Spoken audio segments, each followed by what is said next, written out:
दोस्तों, ईरान अकेले ही 7 देशों पर बुरी तरह भारी पड़ रहा है और गल्फ कंट्रीज में लगातार हमले हो रहे हैं। खबर अब ये निकलकर सामने आ रही है कि गल्फ कंट्रीज के पास इंटरसेप्ट करने के लिए मिसाइलें नहीं बची हैं और अब अमेरिका भी उनका साथ धीरे धीरे छोड़ता हुआ दिखाई दे रहा है। जिस अमेरिका को इन देशों ने अपनी जमीनें देकर रखी थी ईरान के खिलाफ हमला करने के लिए, यूएस ने अपने एयरबेसेस जिन देशों पर बना कर रखे थे, अब वो देश मुश्किल में पड़ते हुए दिखाई दे रहे हैं। इनकी हालत खराब होती हुई दिखाई दे रही है। सबसे पहले आप इस खबर को देखिए। खबर सीबीएस न्यूज के हवाले से है और इसमें लिखा हुआ है, Arab states running dangerously low on interceptors to take down Iranian fired missiles, official से। ये इस खबर में लिखा हुआ है। और तो और इस खबर के अंदर आर्टिकल में इस बात को भी बताया गया है कि नए इंटरसेप्टर्स आने में बहुत वक्त लग सकता है। अभी तक इन देशों के पास इंटरसेप्टर्स नहीं पहुंचे, यानी कि ऐसी तकनीक, ऐसी चीजें नहीं पहुंची है जिसके जरिए वो ईरान की तरफ से आ रही मिसाइलों को रोक सके, उन्हें इंटरसेप्ट कर सके, उन्हें तबाह कर सके।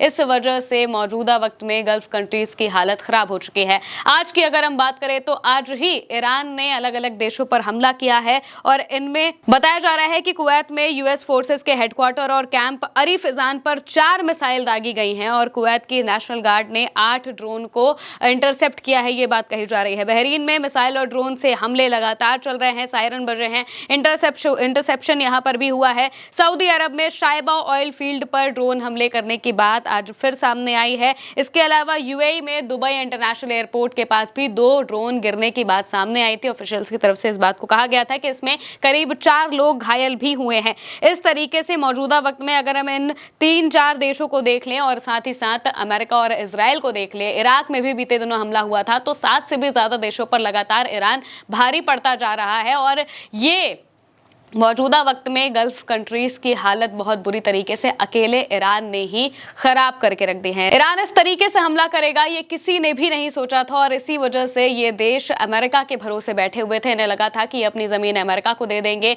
अमेरिका यहाँ पर एयरबेसेस बनाएगा, अपना डिफेंस सिस्टम लेकर आएगा, उनको हम पैसे देंगे और वो हमारी रक्षा करेंगे। लेकिन ऐसा कुछ भी नहीं हुआ। अमेरिका का डिफेंस सिस्टम पूरी तरह से तबाह होता हुआ दिखाई दे रहा है। एक नहीं बल्कि अलग अलग जगहों पर 17 से भी ज्यादा यूएस की फैसिलिटी को मिडिल ईस्ट में तबाह कर दिया है ईरान ने। 17 से भी ज्यादा फैसिलिटीज, यानी कि अमेरिका के air defence system, air bases और एम्बेसीज पर हमला ईरान की तरफ से ऐसा किया गया कि पूरे मिडिल ईस्ट में जहां जहां पर भी ये एयर बेसेस थे, एयर डिफेंस सिस्टम थे, उन सब की हालत खराब हो गई है। यूएई में मौजूद अमेरिका के एयरबेस में जो patriot air system, air defence system लगा हुआ था, उस सिस्टम को पूरी तरह से ईरान ने तबाह कर दिया।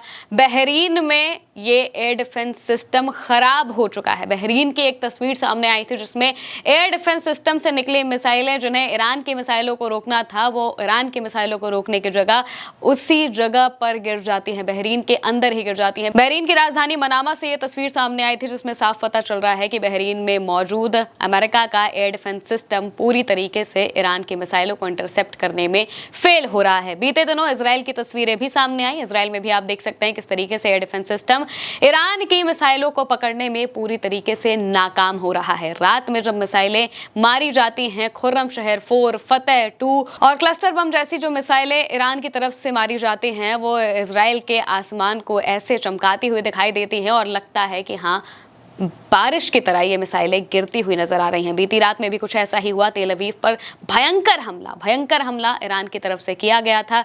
मिडिल ईस्ट में ही इजराइल भी आता है, इन सभी मुस्लिम देशों के बीच में वो घिरा हुआ है और अकेले इजराइल ने बहुत ज्यादा परेशान किया बाकी देशों को भी और खासकर ईरान को भी। ईरान पर इस बार भी जब हमला हुआ तो इजराइल की तरफ से ही उस हमले की शुरुआत की गई थी, लेकिन अब ईरान की तरफ से जब पलटवार हो रहा है तो उस पलटवार को इजराइल झेल नहीं पा रहा है। इजराइल की जनता भी अब नेतन्याहू के खिलाफ होती हुई दिखाई दे रही है और अमेरिका तो इस जंग में ऐसा फंसा है कि उन्हें कहीं से भी भागने का, निकलने का रास्ता नहीं मिल रहा है। और अब गल्फ कंट्रीज के लोगों को भी इस बात का पता चल गया है कि अमेरिका उनका हितैषी किसी भी रूप में नहीं है।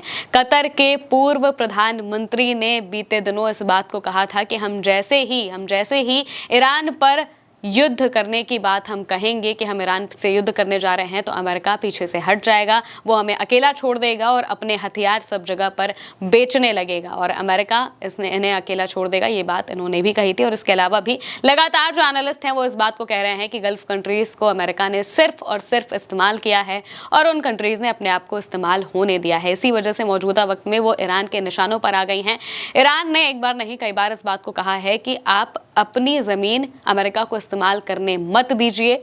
जो इस्तेमाल करने के लिए दे रहा है उसके ऊपर ईरान भयंकर हमले कर रहा है। बहरीन से सबसे ज्यादा ईरान के खिलाफ हमले हुए थे। ईरान के खिलाफ हमले करने में जो बहरीन में मौजूद यूएस का एयरबेस है वहां से सबसे ज्यादा हमले हुए थे। इस वजह से बहरीन की कई जरूरी फैसिलिटीज पर ईरान ने हमला किया था। ऑयल रिफाइनरी पर हमला किया था, यूएस के 5th नेवी फ्लीट पर हमला किया था, यूएस के एयरबेसिस पर हमला किया था, रडार तबाह कर दिए थे। इसके अलावा भी लगातार ईरान की तरफ से जो हमले हैं वो किए जा रहे हैं। हर दिन हमलों की इंटेंसिटी बढ़ती जा रही है। इजराइल पर सबसे ज्यादा हमले हो रहे हैं। इसके अलावा भी जहां जहां से हमलों की खबरें सामने आती हैं वो खबरें हम आप तक जरूर पहुंचाते हैं। इसी बीच ये भी खबर सामने आई है कि इन देशों में मौजूद जो इंटरसेप्टर्स हैं जो ईरान की मिसाइलों को रोक सकते हैं वो चीजें काम नहीं कर रही हैं और नए इंटरसेप्टर्स आने में बहुत ज़्यादा टाइम लग सकता है।